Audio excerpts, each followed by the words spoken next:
కాశ్మీర్ వివాదంలో బ్రిటన్ మద్దతు ఎవరికి? ఈ ప్రశ్నకు చాలా మంది యూకే తటస్థంగానే ఉంటుందని చెప్తారు. కానీ కాశ్మీర్ వివాదంలో యూకే బహిరంగంగానే పాకిస్తాన్కు మద్దతిస్తుంది. గతంలో చాలా సందర్భాల్లో అదే చేసింది, భవిష్యత్తులో చేస్తుంది కూడా. కానీ బ్రిటన్కే చెందిన ఒక ఎంపీ మాత్రం కాశ్మీర్ మొత్తం ఇండియాదే అని ఘంటాపథంగా చెప్తున్నారు. పీఓకేను పాకిస్తాన్ ఆక్రమించుకుందని, గిల్గిట్ బాల్టిస్తాన్ను కూడా భారత్లో విలీనం చేయాల్సిందే అని డిమాండ్ చేశారు. ఈ డిమాండ్కే పాక్ వెన్నులో వణుకు పుట్టిస్తోంది. ఎందుకంటే బ్రిటన్ ఎంపీ డిమాండ్ కాశ్మీర్ వివాదాన్ని అంతర్జాతీయ సమాజం చూసే తీరునే మార్చబోతుంది. ఇంతకు కాశ్మీర్ వివాదంపై బ్రిటన్ ఎంపీ చేసిన క్లియర్ కామెంట్ ఏంటి? పీఓకేతో పాటు గిల్గిట్ బాల్టిస్తాన్ను భారత్లో విలీనం చేయాల్సిందే అని ఎందుకంటున్నారు? ఈ ప్రభావం ఇస్లామాబాద్పై ఎలా ఉండబోతోంది? Let's watch. కశ్మీర్ వివాదం పాకిస్తాన్కు బిగ్ షాక్ ఇచ్చిన యూకే ఎంపీ. పీఓకే గిల్గిట్ బాల్టిస్తాన్ను భారత్లో కలపాలని డిమాండ్. పీఓకే విషయంలో స్ట్రాటజీ మార్చాల్సిన టైం వచ్చేసిందా?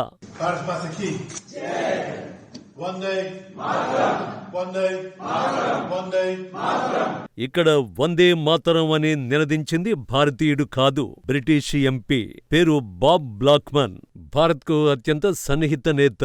కశ్మీర్ సహా చాలా వివాదాల్లో ఇండియాకు మద్దతుగా పాకిస్తాన్కు వ్యతిరేకంగా గళం విప్పుతున్న బ్రిటిష్ నాయకుడు. కశ్మీర్ వివాదంలో బ్రిటన్ నేతలంతా పాకిస్తాన్కు అనుకూలంగా స్వరం వినిపిస్తే బాబ్ బ్లాక్మన్ మాత్రం కశ్మీర్ ఇండియా భూభాగం అన్న నిజం వైపే నిలిచిన లీడర్. తాజాగా మరోసారి అది చేశారు. భారత పర్యటనలో ఉన్న బాబ్ బ్లాక్మన్ పీఓకేతో పాటు గిల్గిట్ బాల్టిస్తాన్ కూడా భారత్లో విలీనం చేయాల్సిందే అని డిమాండ్ చేశారు. పాకిస్తాన్ దురాక్రమణదారుగా ప్రపంచానికి చాటి చెప్పారు. A guest of the late Maharaj's family at the Summer Palace and saw the beauty, but also the difficulties in defending Jammu and Kashmir. And I would go further. Not only have I condemned the terrorism that takes place, but I also condemned the illegal occupation by Pakistan of part of the princely state of Jammu and Kashmir. I've said from the word go, the whole of the princely state of Jammu and Kashmir should be reunited under the Crown of India. ఇది PoK విషయంలో UK MP clear comment. భారత్లో పర్యటిస్తున్న Bob Blackman Kashmir వివాదంలో పాకిస్తాన్ పునాదులు కదిలిపోయే ప్రకటన చేశారు. PoK Gilgit Baltistan సహా జమ్మూ కశ్మీర్ మొత్తాన్ని భారత్లో విలీనం చేయాలని మోడీ ప్రభుత్వానికి సూచించారు. కశ్మీర్ను ఆక్రమించడాన్ని గతంలో తాను వ్యతిరేకించానని, ఎప్పటికీ తన వైఖరి ఇదేనని స్పష్టం చేశారు. 1992లో కశ్మీరీ పండితుల వలసలకు ముందే ఆర్టికల్ 370ని రద్దు చేసి ఉండాల్సిందని బాబ్ బ్లాక్మన్ అభిప్రాయపడ్డారు. పీఓకేను పాక్ ఆక్రమించి అంతర్జాతీయ చట్టాలను ఉల్లంఘించడమే కాకుండా అక్కడ ఉగ్రవాదాన్ని విస్తరించడం సరైన చర్య కాదని పేర్కొన్నారు. జమ్మూ కశ్మీర్ మొత్తాన్ని విలీనం చేసుకోవాలని భారత సర్కార్కు తానే అనేకసార్లు సూచించినట్లు బ్రిటిష్ ఎంపీ తెలిపారు. పహల్గాం ఉగ్రదాడిని తీవ్రంగా ఖండించారు. పీఓకే విలీనంపై ఫోకస్ చేసిన మోడీ సర్కార్కు బాబ్ బ్లాక్మన్ ప్రకటన సానుకూల ముందడుగుగా ఉంటుందని విదేశాంగ నిపుణులు అభిప్రాయపడుతున్నారు. అందుకారణం కశ్మీర్ వివాదంలో బ్రిటన్ పాకిస్తాన్కి అనుకూలంగా వ్యవహరిస్తుండడమే. పైకి తాము తటస్థంగానే ఉన్నామని చెబుతున్న పరోక్షంగా ఆ దేశ పాలకులు పాకిస్తాన్కి అనుకూలంగా వ్యవహరిస్తున్నారు.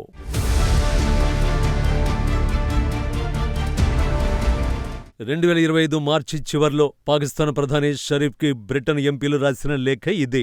పాక్ ఆక్రమిత కశ్మీర్లో అంతర్జాతీయ విమానాశ్రయ నిర్మాణాన్ని సమర్థిస్తూ బ్రిటిష్ ఎంపీలు ఈ లేఖ రాశారు. ఆ లేఖలో పాకిస్తాన్ ప్రధానులు వరుసగా వాగ్దానం చేసిన అభివృద్ధి సంక్షేమ ప్రాజెక్టులు, పీఓకేలోని మీర్పూర్లో అంతర్జాతీయ విమానాశ్రయం సహా అవేవీ నెరవేరలేదని, వాటిని నిర్మిస్తే ఈ ప్రాంతానికి ఆర్థికంగా ప్రయోజనం చేకూరుతుందని బ్రిటన్ ఎంపీలు పేర్కొన్నారు. ముఖ్యంగా మీర్పూర్లో అంతర్జాతీయ విమానాశ్రయం అనే దీర్ఘకాల వాగ్దానం ఇంకా నెరవేరలేదని ఆ లేఖలో ఉంది.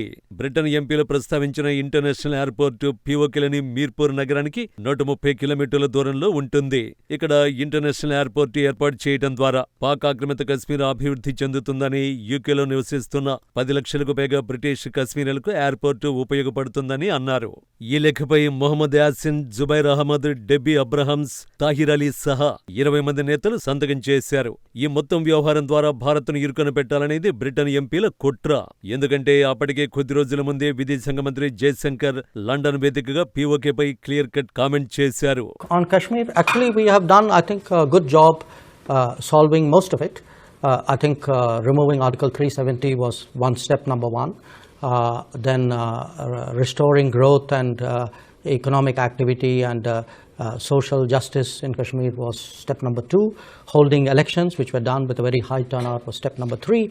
I think the part we are waiting for is the return of the stolen part of Kashmir, which is on the under illegal Pakistani occupation. When that's done, I assure you, Kashmir solved. 2025 మార్చి నెల మొదటి వారంలో జయశంకర్ లండన్లో పర్యటించారు.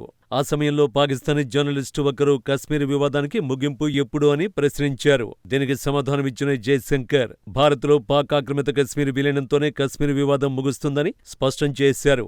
అది కూడా త్వరలోనే జరుగుతుందని, అందుకు నేను మీకు హామీ ఇస్తున్నానని సంచలన వ్యాఖ్యలు చేశారు. బ్రిటన్ గడ్డపై జయశంకర్ చేసిన వ్యాఖ్యలు పాకిస్తాన్ ఎంత బాధించాయో తెలీదు కానీ యూకేను మాత్రం చాలానే ఇబ్బంది పెట్టే. అందుకే పనిగట్టుకుని పాక్ ఆక్రమిత కశ్మీర్లో ఎయిర్పోర్ట్ నిర్మించాలని షహబాజ్ షరీఫ్ కు లేఖ రాశారు. ఈ లేఖ ద్వారా పీఓకే పాకిస్తాన్లో భాగమేనని, భారత్కు ఈ ప్రాంతంతో సంబంధం లేదని చెప్పే ప్రయత్నం చేశారు. అయితే కశ్మీర్ వివాదంలో యూకే నేతలు తలదూర్చడం అది తొలిసారి కాదు. అంతకుముందు కూడా పాకిస్తాన్కు అనుకూలంగా రెచ్చిపోయారు. 2024 జనవరి 10న పాక్లోని బ్రిటన్ హైకమిషనర్ జాన్ మ్యారియట్ మీర్పూర్లో పర్యటించారు. బ్రిటన్ పాక్ పౌరుల మధ్య సంబంధాలకు గుండె వంటి మీర్పూర్కు సలాం అంటూ తన పర్యటన ఫోటోలను సోషల్ మీడియాలో పోస్ట్ చేశారు. ఈ వ్యవహారంపై భారత్ సీరియస్ అయింది. భారత్ ప్రాదేశిక సమగ్రతను ఉల్లంఘించడం ఆమోదయోగ్యం కాదని, ఎల్లవేళలా భారత్లో జమ్మూ కశ్మీర్ సమగ్ర భాగమని విదేశీ వ్యవహారాల శాఖ స్పష్టం చేసింది. ఇస్లామాబాద్లో బ్రిటన్ హైకమిషనర్ జాన్ మ్యారియట్ పీఓకేలో పర్యటించడం అత్యంత అభ్యంతరకరమని, దీన్ని భారత్ తీవ్రంగా పరిగణిస్తుందని ప్రకటనలో పేర్కొన్నారు. దీనిపై భారత్లోని బ్రిటన్ హైకమిషనర్ను పిలిపించి విదేశాంగ శాఖ కార్యదర్శి తీవ్ర నిరసన తెలిపారు. కేంద్రపాలిత ప్రాంతాలైన జమ్మూ కశ్మీర్, లడఖ్ ఎప్పుడూ భారత్లో అంతర్భాగమేనని స్పష్టం చేశారు. ఇలా కశ్మీర్ వివాదంలో బ్రిటన్ పాలకులు గుడ్డిగా పాకిస్తాన్కే మద్దతుగా నిలుస్తూ వస్తున్నారు. కానీ బ్రిటన్లో అందరి నాయకులు అబద్ధాల వైపే నిలబడటం లేదు. కొందరు నిజాల వైపు నిలుస్తున్నారు. వారిలో ఒకరే బాబ్ బ్లాక్మన్. ఇక ఈయన ప్రకటన పాకిస్తాన్ ఎలా ఇరుకున పెట్టబోతుంది అన్న ప్రశ్నకి వద్దాం. పీఓకేతో పాటు గిల్గిట్ బాల్టిస్తాన్ కూడా భారత్లోనే విలీనం చేయాలన్న బాబ్ కామెంట్ జస్ట్ ఒక ప్రకటనే కాదు. పైగా రాజు హరీష్ సింగ్ జమ్మూ కశ్మీర్ను ఇండియాలో అధికారికంగా విలీనం చేశారని, పాకిస్తాన్ దుర్మార్గంగా దండెత్తి పీఓకేను ఆక్రమించుకుందనే నిజాలను ఆయన హైలైట్ చేశారు. ఈ రెండు ప్రకటనలు ఇస్లామాబాద్కు చాలా ఇబ్బందులు సృష్టిస్తాయి. కశ్మీర్ వివాదాన్ని అంతర్జాతీయ సమస్యగా చిత్రీకరించాలని పాక్ ప్రయత్నిస్తూ ఉంటుంది. ఆ ప్రయత్నాలకు బాబ్ బ్లాక్మన్ ఫుల్ స్టాప్ పెట్టినట్టే. ఇక రెండోది ఉగ్రవాద ముసుగు బట్టబయలు చేయడం. పాక్ పీఓకేను ఉగ్రవాద కార్యకలాపాలకు వాడుకుంటోందన్న నిజాన్ని బాబ్ బ్లాక్మన్ ప్రపంచానికి చెప్పారు. భారత్ ఇప్పటికే పీఓకేను పాకిస్తాన్ ఉగ్రవాద బేస్గా వాడుకుంటోందని ప్రపంచ దేశాలకు చెప్పింది. పీఓకే విషయంలో మద్దతు కూడగట్టడంలో కూడా విజయం సాధించింది. ఒక బ్రిటన్ మాత్రమే పీఓకే విషయంలో డబుల్ గేమ్ ఆడుతూ వచ్చింది. ఇప్పుడు ఆ దేశ ఎంపీనే పీఓకేను పాకిస్తాన్ ఆక్రమించుకుందనే పచ్చి నిజాన్ని ప్రపంచానికి చాటి చెప్పారు. కాబట్టి పీఓకే విషయంలో భారత్ ఎలాంటి నిర్ణయం తీసుకున్నా బ్రిటన్ సైలెంట్ అవ్వాల్సిందే. ఒక బ్రిటనే కాదు, యావత్ ప్రపంచం సైలెంట్ అవ్వాల్సిందే.